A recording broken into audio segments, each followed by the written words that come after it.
Bendiciones, vamos a ver ahora el arte de delegar, un tema muy importante. Fíjense que esto tiene que ver mucho en el ámbito de la logística, la administración, para dar funcionamiento a algo. Una de las facetas del liderazgo en realidad, ¿no? Es la habilidad de delegar responsabilidades a aquellos discípulos potenciales. Lamentablemente hay muchos líderes que cometen errores al delegar y como resultado no hay reproducción de líderes. El delegar es un arte donde debemos aprender a confiar en otros. Algunas veces pensamos que nadie puede hacer el trabajo mejor que nosotros, pero es necesario delegar y confiar en nuestros discípulos, aún sabiendo de antemano que van a cometer errores, pues esto es parte del proceso. El libro de Éxodo, capítulo 18, verso 25 al 26, dice: escogió Moisés varones de virtud de entre todo Israel, y los puso por jefes sobre el pueblo, sobre 1000, sobre 100, sobre 50 y sobre 10. Y juzgaban al pueblo en todo tiempo. El asunto difícil lo traían a Moisés y ellos juzgaban todo asunto pequeño. Entonces, antes de comenzar a delegar, debemos entender algunos ámbitos importantes, como por ejemplo, ¿qué es delegar? ¿Cuál es el concepto de delegar? ¿Cómo podemos nosotros entender la delegación y hacer que esa delegación funcione? Pues quiero decirle, delegar en el liderazgo moderno es confiarle autoridad y responsabilidad a un subordinado. Ocurre cuando un líder se encuentra en una posición administrativa o ejecutiva donde su área de responsabilidad es mayor a sus capacidades y posibilidades inmediatas. Entonces, delegar es hacer participar, es un estilo de dirección basado en la confianza y en la creencia de que los hombres son capaces de tomar iniciativas y asumir responsabilidades, ¿no? Esto es lo que hemos extractado de Gabriel Barceló Matutano, ¿no? El oficio de mandar, se llama el libro, es de la segunda edición española. Y fíjese, la delegación no es que otro haga lo que uno debe hacer, sino confiarle a otra persona el trabajo que uno no debe o no puede hacer y que seguramente ella lo hará mejor, es decir, la persona lo hará mejor. Ahora entendemos que hay necesidad de delegación, ¿no? Como decíamos, hay muchas veces que nosotros queremos hacer las cosas y no delegamos y nos metemos más trabajo y verdaderamente no alcanzamos. Entonces, un concepto de la dirección moderna tiene una tendencia fuerte a reemplazar el liderazgo jerárquico o vertical por un liderazgo plano u horizontal, donde el líder es el primero entre iguales. Así, la autoridad no está centrada en una sola persona o en un solo nivel de la estructura, sino en todos los niveles y en todo el personal de la empresa. Entonces, el alto dirigente debe tener una visión global, una macrovisión de las cosas, para captar lo esencial y dejar a sus subordinados y a los especialistas la microvisión para captar los detalles. Entonces, un líder, aunque sea muy capaz, no puede hacer todas las cosas, ¿no? Él está ubicado en una posición que le permite tener una perspectiva general de la empresa o institución, pero si se dedica a atender detalles y cosas menores, limitan la amplitud de su visión. Esa responsabilidad debe ser encomendada a un subalterno. Así él podrá estar libre para que las cosas que solo él puede hacer, ¿no es cierto?, lo haga él sin ningún problema. Entonces, fíjese que la delegación no tiene que ver con la historia bíblica. También hay un ejemplo muy importante. Dice el libro de Salmo, capítulo 8, versos 3 al 6, ¿no? Esto es lo que nos presenta la Biblia, un modelo amplio de lo que es delegación. Dice: cuando veo el cielo que tú mismo hiciste, y la luna y las estrellas que pusiste en él, pienso, ¿qué es el hombre? ¿Qué es el ser humano? ¿Por qué lo recuerdas o te preocupas por él? Pues lo hiciste casi como un Dios. Lo rodeaste de honor y dignidad, le diste autoridad sobre tus obras, lo pusiste por encima de todo. Entonces Dios establece una relación de confianza con el hombre y le transfiere autoridad y responsabilidad. Con relación a lo que es el liderazgo y la administración, la Biblia es rica en ejemplos donde la delegación fue un factor determinante en la dirección sabia del pueblo de Dios en los diferentes momentos de su historia.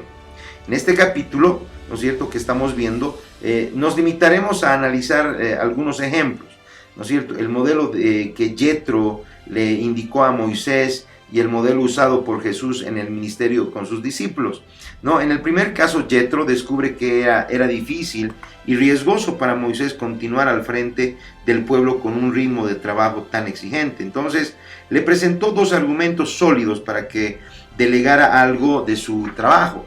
Primero le dijo, desfallecerás del todo tú. Fíjese, esto podemos verlo en el libro de Éxodo, ¿no es cierto? Cuando dice, desfallecerás del todo tú y también este pueblo que está contigo, porque el trabajo es demasiado pesado para ti, no podrás hacerlo tú solo. Fíjese en Éxodo 18:18.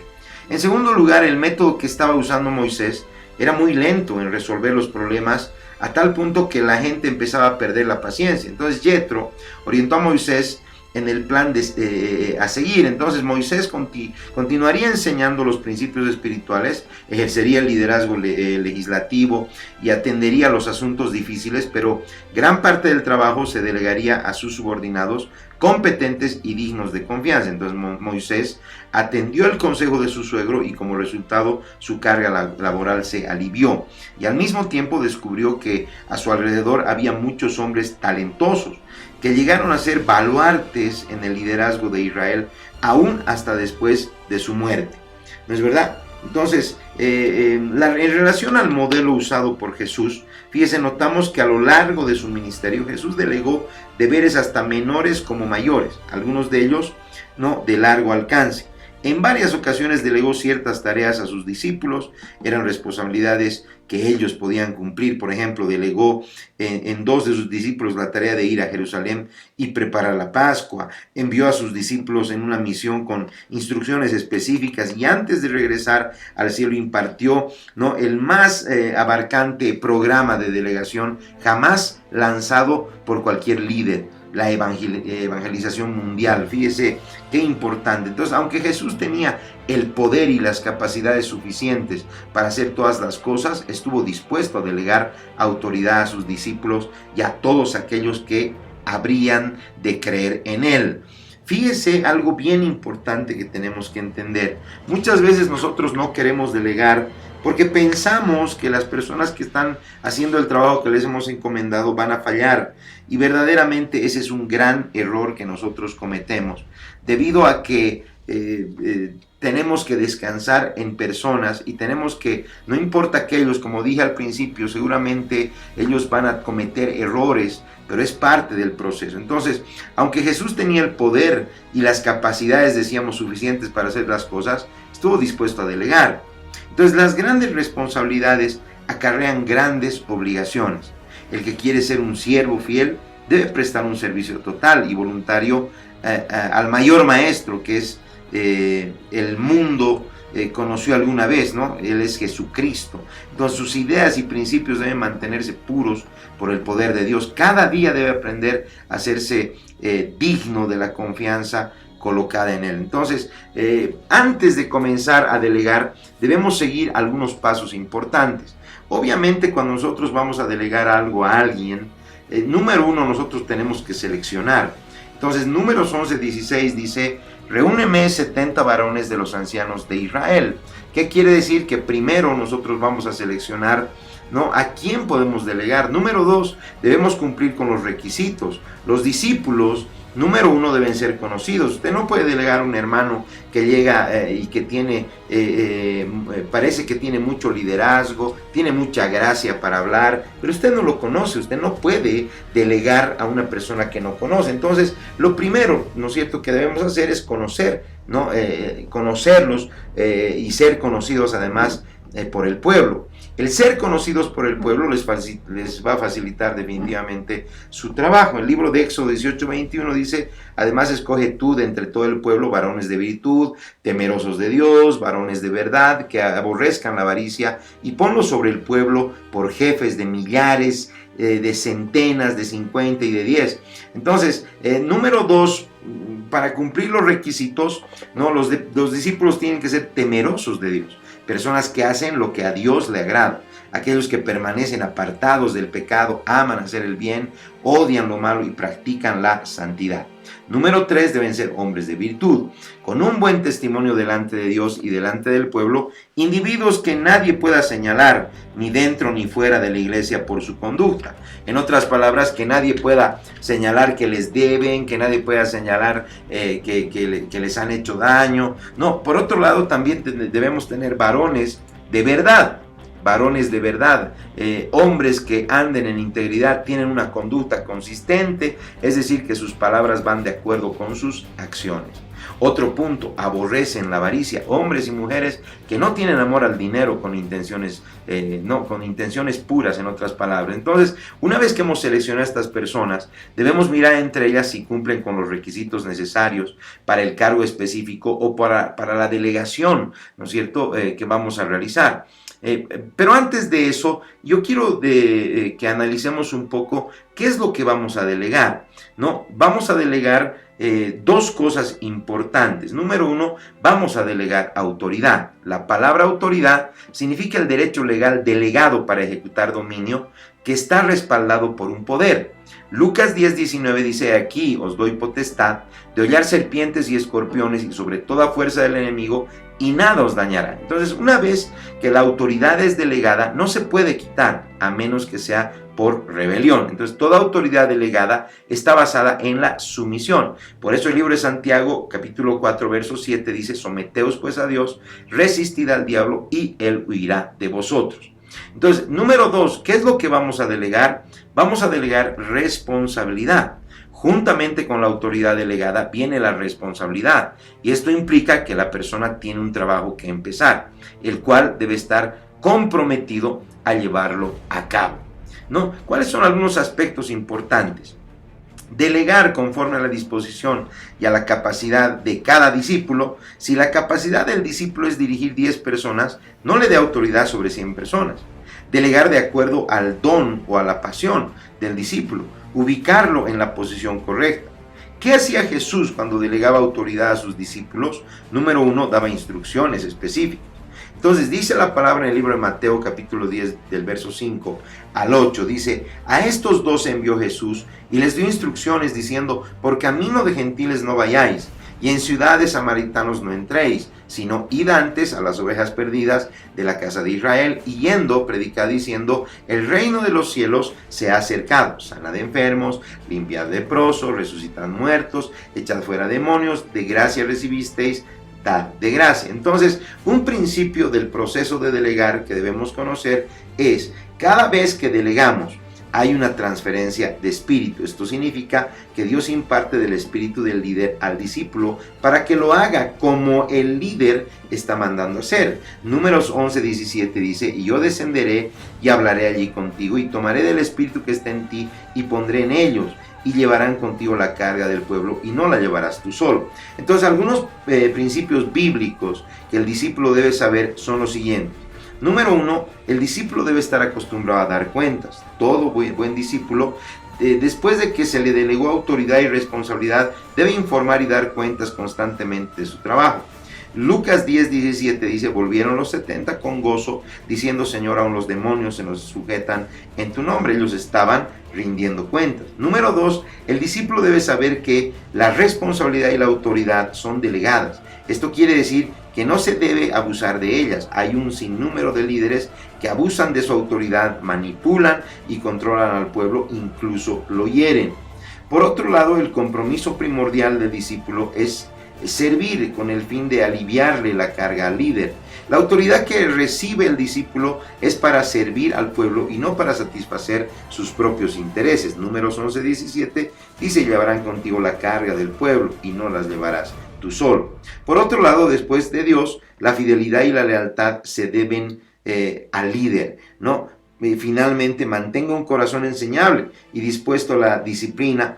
Cuando se equivoque, acepte la corrección. No hay mejor actitud que aceptar una corrección. Muchas veces, como les decía, nos podemos equivocar, ¿no es verdad? Sin embargo, es necesario que erremos para que obviamente más adelante podamos hacer un buen trabajo. Entonces, hay algunos principios también de delegación que quiero compartirles que son muy importantes, ¿no es cierto? Hay ciertos pasos a seguir que son útiles e indispensables en el proceso de delegar. Primero debemos preguntarnos, ¿qué estoy haciendo que no es indispensable que lo haga? ¿Qué estoy haciendo que otra persona puede o debe hacer? Esto determinará cuán eficaz es la delegación. Entonces, una vez contestadas las preguntas, defina concretamente los objetivos que ha de alcanzar y a quién se delegará. Además, debe precisar con claridad las atribuciones y responsabilidades delegadas. Defina los criterios por los cuales evaluará su calidad del trabajo, pero permita que él actúe sin intromisiones, y aunque el delegar le obligue a respaldar cualquiera que sea la consecuencia, hay que recordar que le corresponde mantener un cierto control preciso del asunto. ¿No es verdad? Entonces, fíjese por qué algunos no quieren delegar. Delegar tiene sus riesgos que un líder de éxito debe correr para evitar el estancamiento en el desarrollo de su empresa, de su organización, de su iglesia. Aún así, algunos de ellos no evitan utilizar esta herramienta útil. Estas son algunas de las razones por las cuales no quieren delegar. Número 1, tienen inseguridad. La inseguridad en el liderazgo lleva al estudio de dos situaciones. Algunos consideran que si ellos no controlan todo, el trabajo no tiene éxito. Y en segundo lugar, tienen temor a ser criticados por otros que les acusen de no cumplir con sus responsabilidades. Entonces, para el líder sería un gran fracaso y le llevaría a perder el puesto. No, otro motivo por el cual no quieren delegar es temor a perder el control. Un buen líder conoce que una delegación eficaz conlleva dar autoridad a otro, como soltar las riendas del poder. Entonces considera que perder autoridad, especialmente si a quien le delega es una persona activa y genial y que normalmente siempre hace bien las cosas, ¿no? Entonces, por otro lado, otro motivo por el cual no quieren delegar es la falta de confianza en otros. Algunos líderes consideran que sus empleados no son competentes, ¿no? Algunos pastores dicen, no, es que ese hermanito le falta, todavía no le voy a dar, y lo tenemos al hermanito años de años quemándolo y finalmente nunca lo hemos usado. Entonces, no tienen la capacidad en muchos aspectos, ¿no es cierto?, para hacer su trabajo y no están dispuestos a correr riesgos. No, otro tema importante por el cual no se quiere delegar es falta de habilidad para entrenar a otros. Entonces, si no entrenas a otro, ¿cómo le vas a delegar si no le dijiste cómo hacer? Uno de los requisitos para delegar es instruir y preparar a quienes se les asigna la tarea. Los líderes que aprenden a entrenar a otros estarán mejor capacitados para delegar. Por otro lado, ¿por qué las personas no delegan? Porque se lo toma como una muestra de debilidad. El liderazgo de algunas personas les ha llevado a pensar que delegar es una muestra de debilidad, porque no fue capaz, debió asignarlo a otro. Prefieren llevar solos la tarea a demostrar que necesita de un subalterno. Por otro lado, ¿por qué no delegas? Por costumbre. Para algunos líderes les es difícil tener que renunciar a las tareas que por mucho tiempo han hecho y les agrada hacer, pero al transformarse en algo tan sencillo para ellos debe ser delegado y a cambio ocuparse de las cosas que en realidad no puede delegar. Otro asunto, ¿por qué no se delega? Por fracasos anteriores. Superar los fracasos es una característica de los buenos líderes, ¿no? Haber errado no significa que siempre caerá en el mismo error. El líder eficaz tomará este punto como partida de enseñanza para mejorar. Por otro lado, también hay personas que no delegan por falta de tiempo. Es una excusa para no delegar. No hay tiempo para enseñar en realidad, pero el líder que emplee determinadas horas al día durante una semana verá multiplicado su tiempo al contar con un colaborador que se ocupe de las cosas sencillas que ocupaban su tiempo. Fíjese, por otro lado, ¿por qué no quieren delegar los líderes? Porque dicen yo lo hago mejor. Es lógico que un líder realice mejores las cosas que un subordinado. Pero si analiza su producción, se dará cuenta que logra muy poco. Si el líder quiere hacer tareas grandiosas que impacten, debe aprender a delegar. Entonces, hay beneficios que se obtienen al delegar. Un líder de éxito alcanza grandes beneficios al aprender a delegar y al hacerlo correctamente. Veamos algunas ventajas, ¿no? El delegar permite definir prioridades. El líder que aprende a delegar realiza una escala de prioridades en sus tareas y responsabilidades. Esto le lleva a evaluar y razonablemente decidir qué debe realizar como dirigente y qué pueden hacer las personas que tienen a su cargo. Es error de un líder asumir más responsabilidades que las que puede cumplir. Haría bien el reconocer sus limitaciones. Otro ámbito que causa beneficio no especifica metas y objetivos. Por otro lado, permite definir responsabilidades, desarrolla las relaciones interpersonales, capacita líderes dentro del grupo, ¿no? Demuestra un ambiente organizacional, etcétera, etcétera. Entonces, qué importante es la delegación. Sin delegación nosotros no tendríamos la gran comisión. Así que le bendigo y le insto a que usted aprenda a delegar, no haga las cosas solo, porque Dios le puso un discípulo para que usted pueda contar con él. Dios le bendiga.